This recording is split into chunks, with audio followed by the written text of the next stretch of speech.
Lamentablemente pareciera que como país estamos diciendo hay un incendio en el barco, solución hundámoslo, ¿no? El 70% de los empleos en Panamá son presenciales y en consecuencia cualquier restricción de movilidad, por la razón que sea, genera desempleo de manera automática. Hay inclusive otras provincias o ciertas provincias, por ejemplo, Panamá Oeste, donde el porcentaje es mayor, es 78.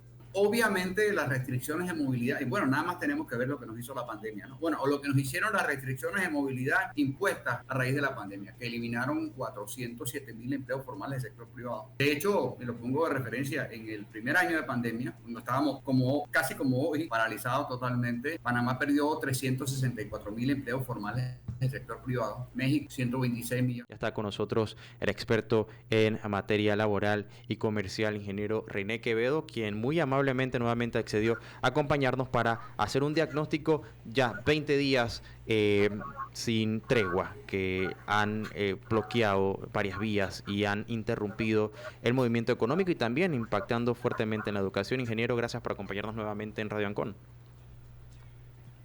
Buenos días, Magdiel. Gracias por la invitación. Es un placer, como siempre, estar acá. Bueno, escenario bastante difícil todavía, no se define qué va a ser lo que sucederá en los próximos días, no hay un norte tampoco claro sobre la situación, sabemos que hay que esperar de momento el pronunciamiento de la Corte, los manifestantes han estado insistiendo fuertemente en la derogación y han dicho que no darán su brazo a torcer.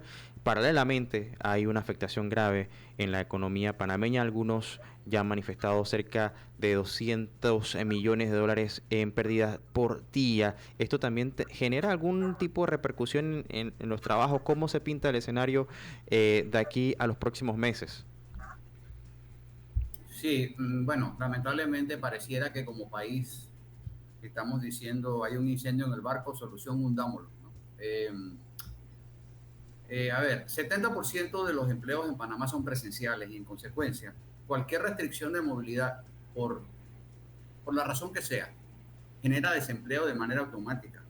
Hay inclusive otras provincias o ciertas provincias, por ejemplo, Panamá Oeste, donde el porcentaje es mayor, es 78%.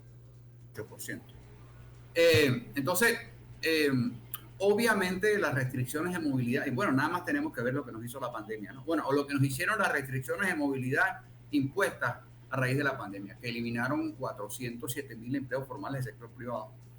De hecho, me lo pongo de referencia, en el primer año de pandemia, cuando estábamos casi como hoy, paralizados totalmente, Panamá perdió 364.000 empleos formales del sector privado. México, con 126 millones de habitantes y 55.5 millones de empleos, perdió 647.000 empleos formales en el primer año de pandemia. Quiere decir esto que nosotros, con 30 veces menos población y 33 veces menos empleo, perdimos más de la mitad de los empleos formales que perdió México. ¿Okay? Entonces, miren, no hay nada más antipatriótico que el hambre. ¿Okay? A ver, yo puedo morir de hambre por una causa, eso se respeta, yo puedo inmolarme si quiero por una causa. Lo que yo no tengo derecho es que otros se mueran de hambre por una causa mía. ¿Okay? Entonces creo que lamentablemente estamos cometiendo harakiri y quienes más perjudicados van a salir van a ser los más humildes. Nada más miremos, volvemos al tema, tenemos la referencia de la pandemia. Las 3/4 partes de quienes perdieron sus empleos producto de la pandemia fueron trabajadores de 11 o menos años de escolaridad que ganaban $750 o menos y llevaban a cabo labores presenciales. ¿Okay? Eso es data, eso se puede verificar perfectamente hablando. Por otro lado, esto está teniendo un impacto muy fuerte en la inversión, o sea, estamos espantando la inversión extranjera, independientemente de lo que opinemos de la minería. Esa es la mayor inversión extranjera en la historia. Ha caído la inversión extranjera en el país muy fuertemente y estamos espantando, la gente se está yendo a otros lados, y el sector privado nacional está descapitalizado y lo estamos descapitalizando aún más con esta situación que está ocurriendo. Ya está habiendo reducciones de personal importantes en una época del año donde debería haber aumentos, donde históricamente aumentan las contrataciones temporales y aumenta el empleo informal, digamos, producto de las fiestas, ¿no? Entonces, insisto, creo que nos estamos haciendo harakiri para favorecer que ya el tema de la minera dejó de ser el tema central, porque la prioridad tiene que ser la reconstrucción del país. La minería o el contrato minero fue el detonante más no el polvorín. Obviamente hay una serie de cosas, digamos, allí que, pues, lo que vimos en las protestas, pues, ciertamente las pacíficas, un hartazgo de la población con respecto a lo que ven como una gestión de gobierno corrupta, etcétera, etcétera. Más aún cuando vemos que nuestro país pasó por una bonanza económica que yo llamo excluyente, porque no pudo ni ha podido solucionar problemas básicos como agua, medicina, salud, educación. Entonces, se entiende y se respeta las opiniones en contra. Por otro lado, ya medios internacionales pues se están haciendo eco de que la crisis actual está dañando la imagen de Panamá como un país amigable a la inversión extranjera. Entonces, estamos espantando la inversión extranjera y nuestro sector productivo está descapitalizado. No hay que ser exactamente un genio para deducir qué es lo que va a pasar. Sin inversión privada no habrá generación de empleo de calidad. Los buenos salarios y los buenos empleos están o estarán donde estén las inversiones. No estoy descubriendo el agua tibia. Entonces, si no generamos empleo formal, o si no atraemos inversiones, generaremos empleo informal y estaremos condenando a muerte a la Caja del Seguro Social, que es una crisis que realmente me preocupa, porque no hay, o sea, lamentablemente no es un problema ideológico, es una realidad matemática. Entonces, me preocupa, como dije y he dicho en otros medios, sí me preocupa lo de la pérdida del grado de inversión, que parece inminente y a la gente como que eso le sabe a cake. Pero más me preocupa nuestra pérdida, la pérdida de nuestra capacidad de diálogo. Insisto, muy difícil ir de 5 a 15 sin pasar por 10. De nada sirve hablar del futuro si no nos ponemos de acuerdo para reabrir el país. El país está trancado. Entonces, esa es mi preocupación y que, insisto, pareciera que no hay, o a lo mejor, insisto, confieso mi ignorancia, no veo, digamos, estos acercamientos que estén, o por lo menos no están dando fruto en el sentido de compromisos, de consensos. Pareciera que estamos en el medio de dos grupos muy diferentes, un grupo radicalizado y por otro lado el gobierno que parece que, o sea, insisto, ¿no? Peco de ignorante, pero pareciera que como que no es con ellos la cosa, ¿no? Y yo creo que así no se va a resolver la situación. Y yo espero que haya puentes, que haya interlocutores válidos. El problema es que estamos más preocupados de buscar culpables que de encontrar soluciones a un problema que no entendemos. Y entonces, en consecuencia, estamos llevando a cabo un acto de inmolación colectiva, porque al final del día nos vamos todos al piso, ¿no? Todos al barranco. Claro, ingeniero, parece que existe una especie de pasividad abrumadora que también crea cierto temor en quienes entienden que hay una amenaza presente de una posible debacle económica en el país. Esto tomando en cuenta un dato que usted mencionó hace un momento, que 3 de cada 4 de los que perdieron un trabajo, dentro del periodo de pandemia, tenían 11 o menos años de escolaridad. Actualmente estamos viendo que las escuelas han sido una de las más afectadas.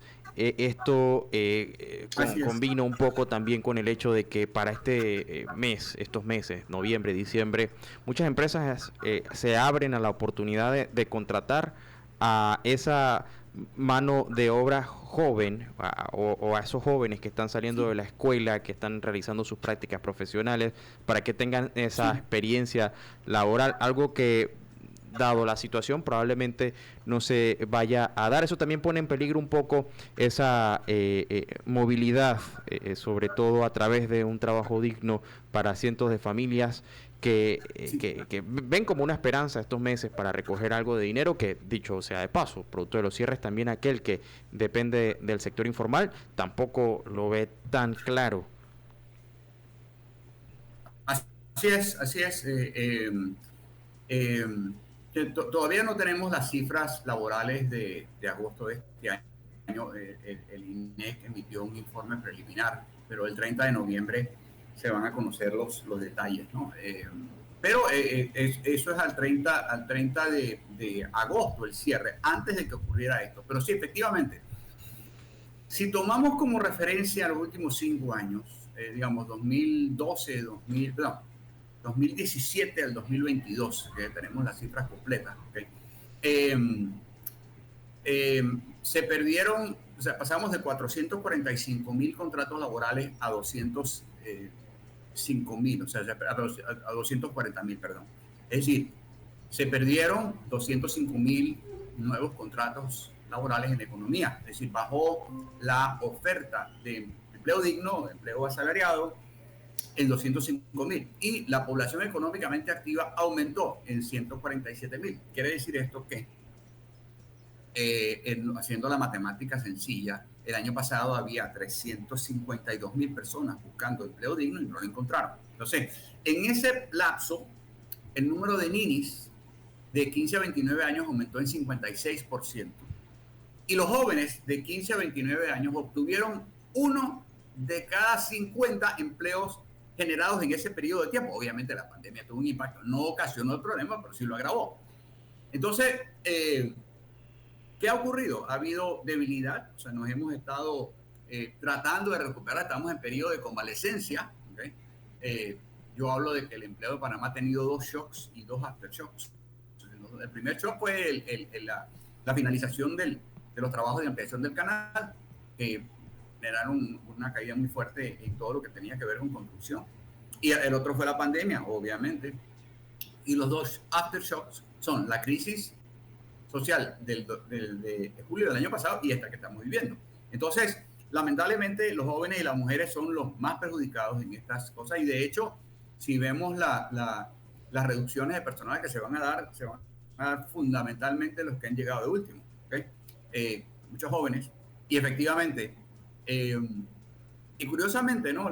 Si vemos lo que pasó entre octubre del 2021 y abril del 2022, ya hace ya bastante tiempo, que llevamos año y medio sin cifras laborales, vimos que el 40% de los empleos que se estaban generando era para jóvenes, aunque mayoritariamente empleos informales.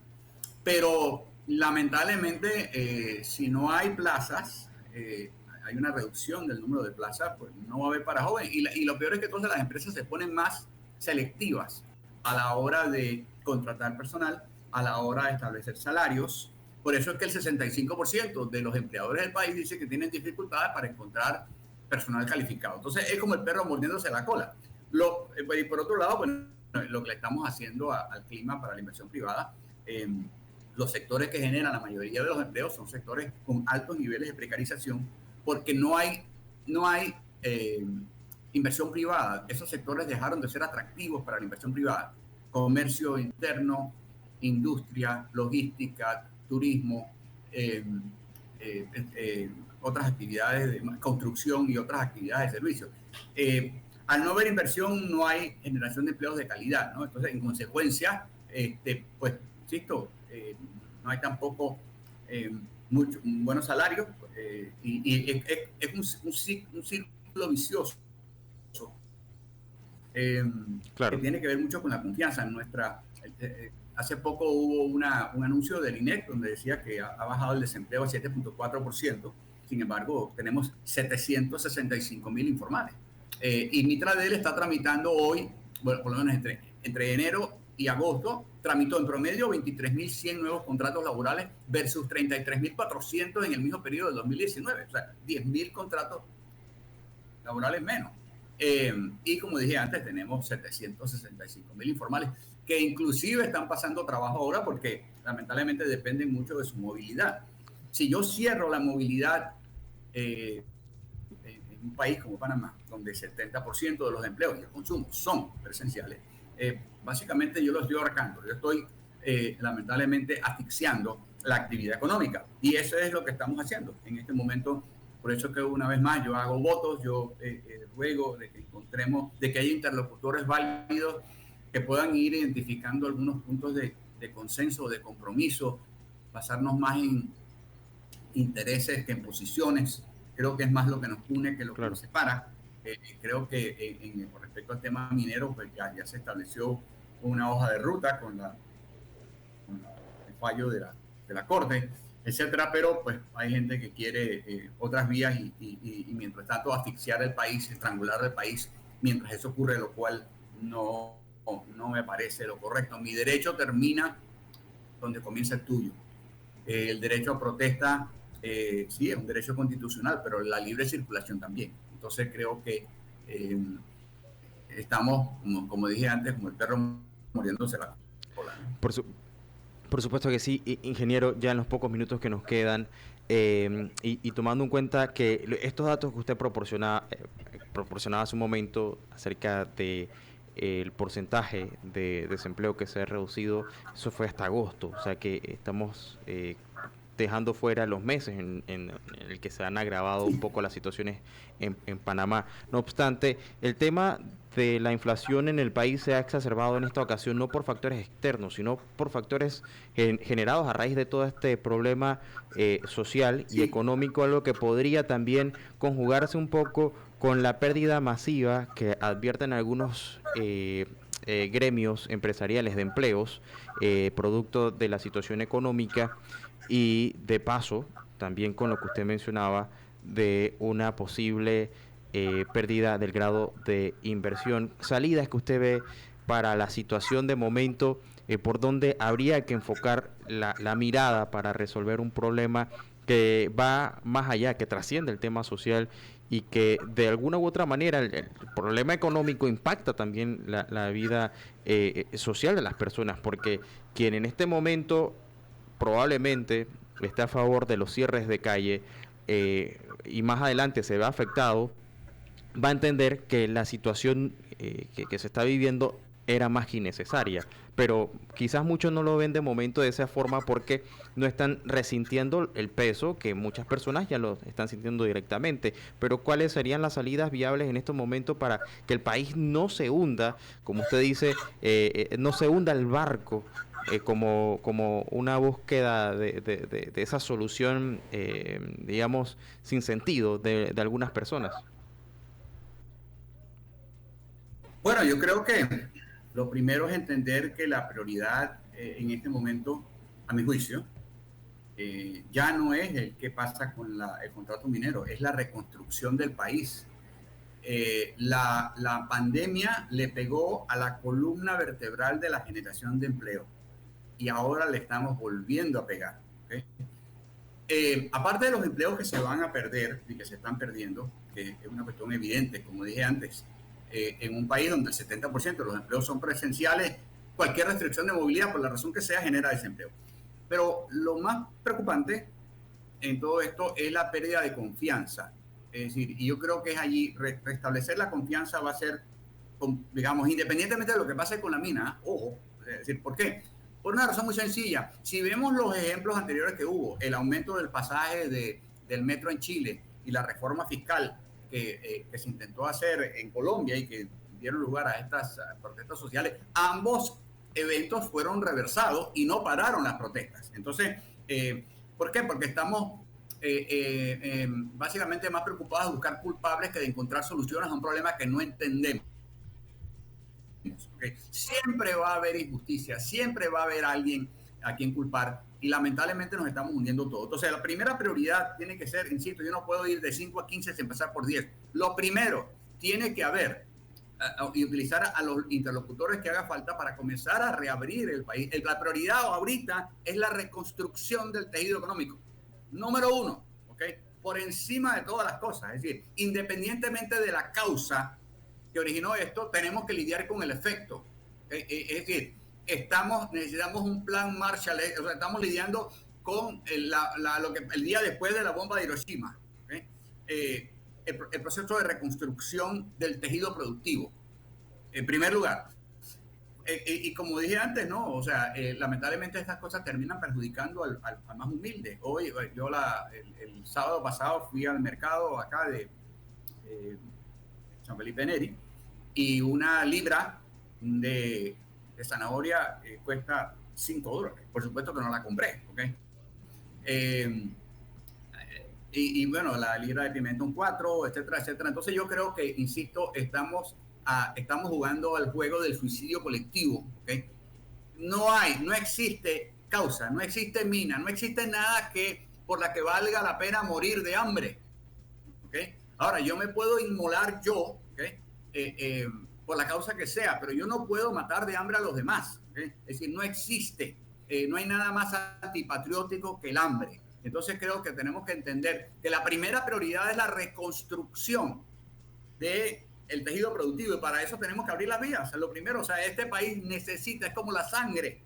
Este país, por la configuración económica y laboral que tiene, necesita el libre tránsito como la sangre en el cuerpo. Entonces, esa es la primera prioridad, ¿okay? Es decir, lamentablemente, por la razón que sea, destruimos, o sea, le pegamos otro golpe muy fuerte a la columna vertebral de la generación de riqueza, que es la economía, porque pareciera que esto está dividido entre quienes generan riqueza y los que viven de las riquezas que generan los demás, ¿no? Con todo respeto. O sea, insisto, yo creo que quien tiene que pagar una cuenta, quien tiene que vender un producto en el mercado, su producto, para poder cobrar y pagar un crédito bancario o lo que sea, ¿okay?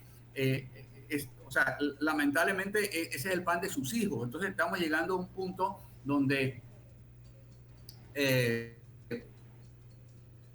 vamos a luchar pueblo contra pueblo. Nadie tiene el derecho de restringir, por la razón que sea, ¿okay? Y por genuina que sea la causa. ¿Okay? No hay causa por la que valga la pena morir de hambre, ¿okay? Y matar de hambre a otros. Entonces creo que Claro. ese debe ser el primer paso, buscar puntos de coincidencia. Después vemos lo demás, ¿okay? Pero eso es lo primero. Tenemos que reabrir el país.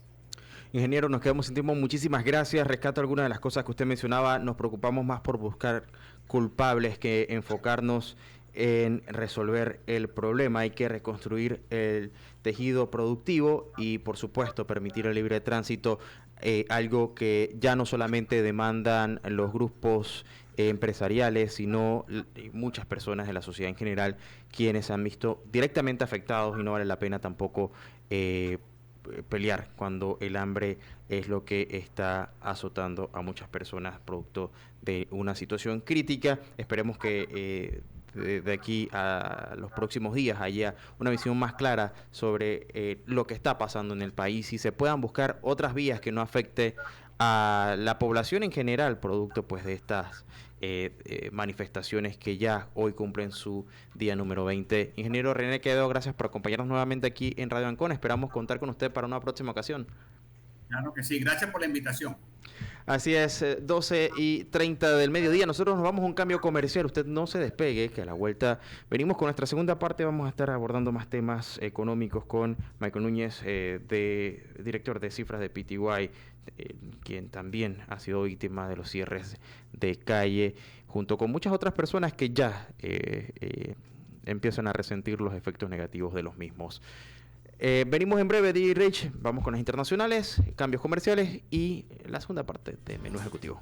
Hasta este momento, lugares donde se han reportado cierres de calles para hoy, 14 de noviembre del 2023, en la vía interamericana, a la altura de Pedrito de Atalaya, en la provincia de Veraguas. También en Chiriquí se han reportado cierres sobre el puente del río David, en donde el cierre ha tenido una cobertura total. Los manifestantes han dicho que van a estar ahí durante las próximas horas cerrando la vía.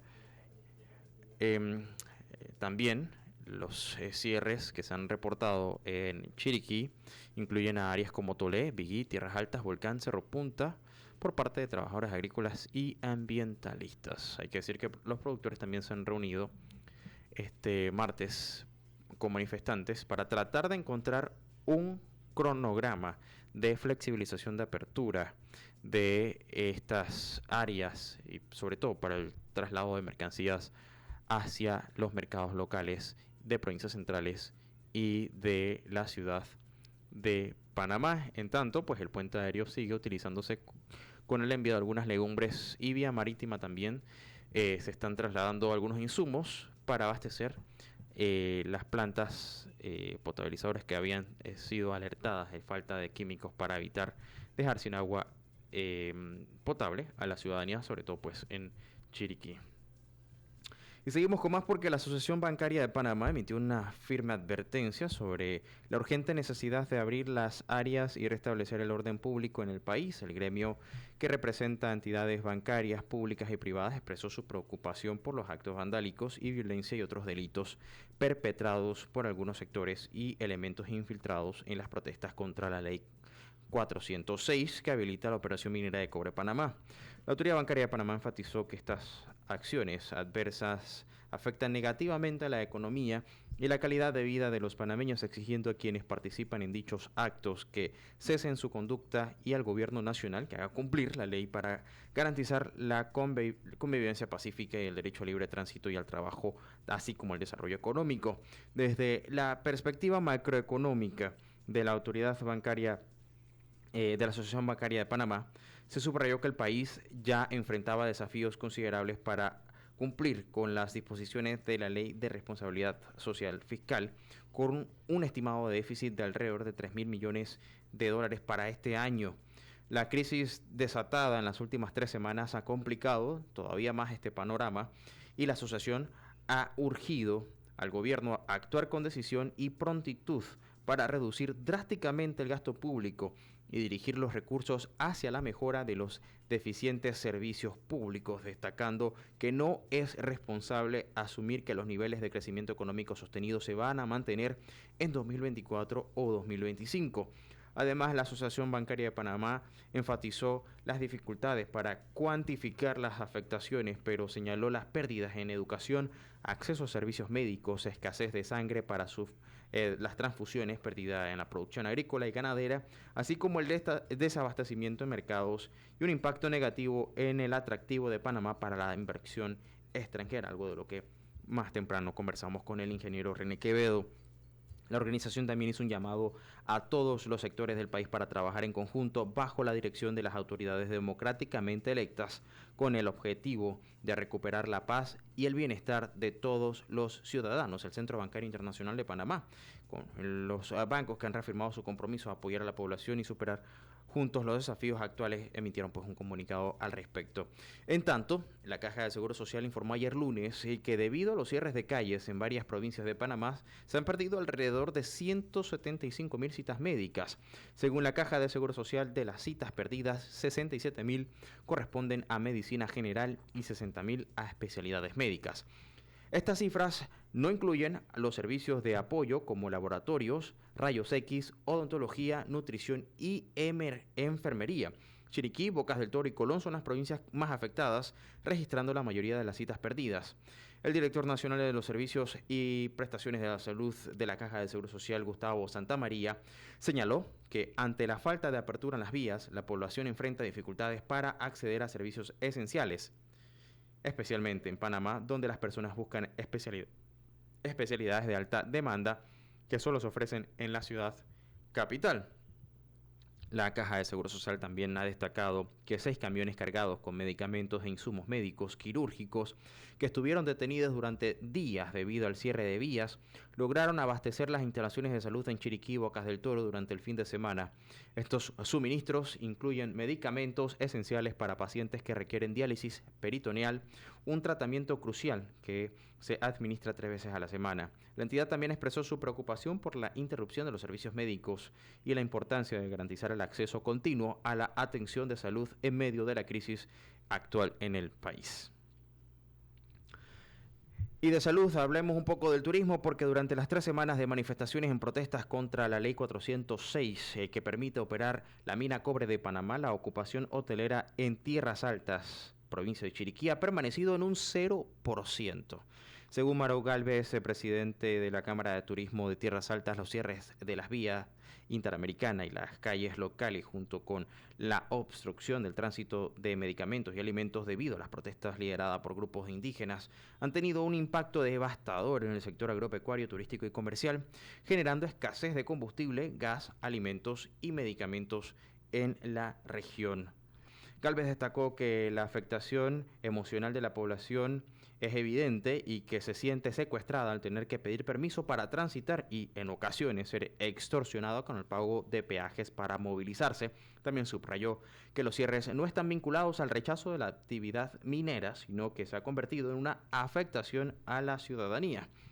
La presidenta de la Cámara de Turismo expresó la preocupación por la pérdida del 100% en el sector turístico y económico debido a la ausencia de turistas en las últimas 2 semanas en Tierras Altas. Esto coincidiendo precisamente con la temporada alta de turismo que comienza con las fiestas patrias en noviembre.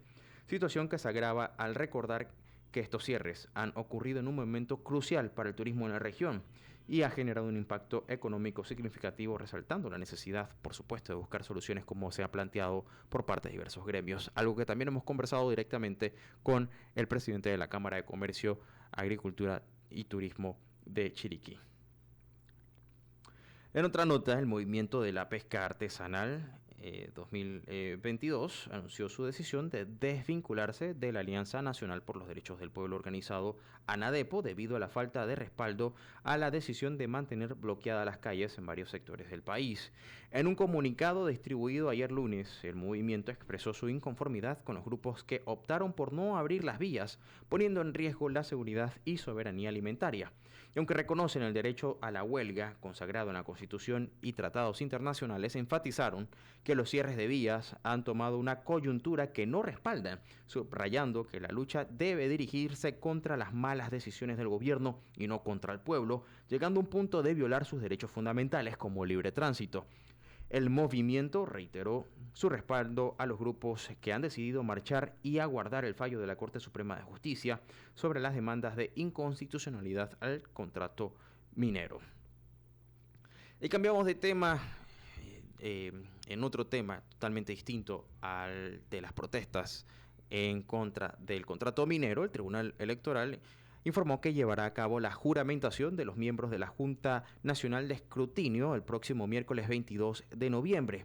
Según anunció el organismo, la Junta Nacional de Escrutinio estará compuesta por Nivia Rosana Castrellón como presidenta, Juan Carlos Araúz como secretario, Lilia Liu como vocal. También designó a los suplentes de la presidenta, Elisa Suárez y Madeleine Escribano, mientras que los suplentes del secretario serán Mirana Gabriel Sandoya y Alejandro Antonio Carbonell. Lilia Liu contará con Benzemar Montezuma como su primer suplente y Daniela Isabel Noriega como segunda suplente vocal. Estos nombramientos se realizan conforme al artículo 170 del Código Electoral, estableciendo que la Junta Nacional de Escrutinio será designada por el Tribunal Electoral al menos 15 días antes de las elecciones. La Junta, conformada por ciudadanos sin vínculos políticos, tendrá la responsabilidad temporal de llevar a cabo el escrutinio general de los votos emitidos en la elección presidencial del 5 de mayo de 2024, proclamando al candidato elegido como presidente de la República. Y según las últimas estadísticas que ha proporcionado el sistema de administración de centros educativos del Ministerio de Educación, un total de 84.064 estudiantes de premedia y media enfrentarán la posibilidad de reprobar el año académico. Estos jóvenes mantienen calificaciones entre 1 y 2,9 según el promedio del primer y segundo trimestre de este año. La situación se agrava por la prolongada suspensión de clases que ha alcanzado los 26 días y ha afectado a más de 800.000 estudiantes. El paro indefinido, liderado por gremios educadores en contra del contrato minero, ha generado preocupación en la sociedad y ha dejado a miles de jóvenes en situación académica comprometida. Las provincias más afectadas por la posible reprobación son Panamá Centro, Panamá Oeste, la comarca Nueve Buglé, Chiriquí y Colón también, Veraguas y el distrito de San Miguelito. Entre las asignaturas con mayor número de fracasos destacan matemáticas, con 64.000 estudiantes en riesgo de reprobar. Ante esta situación, la Confederación Nacional de Padres de Familia ha instado al Ministerio de Educación a hacer cumplir la ley y normativas respecto a las ausencias, argumentando que los docentes no deben tener derecho a frustrar el cierre escolar. Mientras tanto, los docentes, a través de la Asociación de Profesores de Panamá, han ratificado su postura de paro, vinculando la crisis actual con la aprobación de la Ley 406 y han exigido su derogación como condición para poner fin a las protestas. Y en medio de esta creciente tensión por la demanda de inconstitucionalidad presentada por la Ley 406, que respalda el contrato minero, First Quantum, a través de su subsidiaria Minera Panamá, emitió un comunicado ayer advirtiendo que se reserva el derecho de utilizar todas las acciones y opciones disponibles para protegerse en consonancia con sus derechos contractuales y la ley internacional. La empresa informó que ha comenzado a reducir las operaciones de procesamiento de minerales en la mina debido al bloqueo que califica de ilegal en el puerto de Punta Rincón, lo que ha causado o ha sido causado por pequeñas embarcaciones, acciones que han afectado la entrega de suministros esenciales para el pleno funcionamiento de la planta de generación de energía y el manejo seguro del medio ambiente, según el comunicado. La disminución del procesamiento de minerales podría tener un impacto directo en más de 7.000 colaboradores y contratistas, así como en otras 40.000 personas cuyos medios de vida dependen de la prestación de servicios a la mina. Mientras la empresa enfrenta desafíos logísticos en la Corte Suprema, se ha iniciado un periodo de 10 días para la presentación de argumentos relacionados con las 9 demandas de inconstitucionalidad presentadas contra la Ley 406. Entre los que han acudido a este llamado se encuentra el fiscal del Partido Panameñista Porfirio Batista, quien presentó un alegato en favor de la declaratoria de inconstitucionalidad. El procurador de la Administración, Rigoberto González, también respondió a 3 demandas reiterando que la Ley 406 es inconstitucional. La situación legal y las tensiones en el terreno plantean desafíos significativos para el desarrollo de la empresa. Y el Consejo Empresarial Logístico ha confirmado en una conferencia de prensa que el bloqueo de carreteras en varios puntos del país está causando pérdidas diarias aproximadamente de unos 200 millones al sector logístico, marítimo y portuario de Panamá, pérdidas que se suman a los 23 días de protestas y cierres en calles en rechazo a la Ley 406, lo que va a elevar el total de pérdidas a unos $4.600 hasta el momento. El presidente del COEL ha destacado que el hub logístico se ha visto perjudicado por el cierre de las vías terrestres, obstaculizando la importación y exportación de carga hacia y desde Centroamérica, así como la carga aérea, generando un embotellamiento en el transporte, almacenamiento y contenedores que no pueden salir a los puertos. Y el sindicato bananero Citraibana ha declarado una huelga indefinida en la provincia de Bocas del Toro en rechazo a esta ley, amenazando con realizar cierres adicionales en las vías de Changuinola. Esto es algo que se suma a los cierres ya existentes en el puente Torres en Changuinola y Chiriquí Grande. Más de 200.000 racimos de bananos se pierden semanalmente debido a la paralización de actividades en las 21 empacadoras de la región. En un comunicado, el representante del sindicato, Francisco Smith, informó que la huelga persistirá hasta que se derogue la controvertida ley. Mientras tanto, las repercusiones de la huelga se extienden en las vías de la región con bloqueos en diferentes puntos, aunque la vía interamericana sobre el puente David se abrió al tráfico ayer por la mañana. Algunos sectores, como Remedios, mantienen cierres afectando el tránsito de camiones que buscan llegar a mercados de la ciudad. Situación que actualmente afecta a cientos de miles de panameños en todo el país. Y vamos a estar, por supuesto, muy pendientes de lo que ocurre en las próximas horas, informándoles a través de nuestros microinformativos. Con esto llegamos al final de nuestro menú ejecutivo de Ancon. Yo soy Magdiel Torres, dejándolos en compañía de Lady Reich y Miguel Ángel Cuadra en la cancha, con 2 horas informativas, pero en deportes. Mañana seguimos con más. Que pase usted una excelente tarde.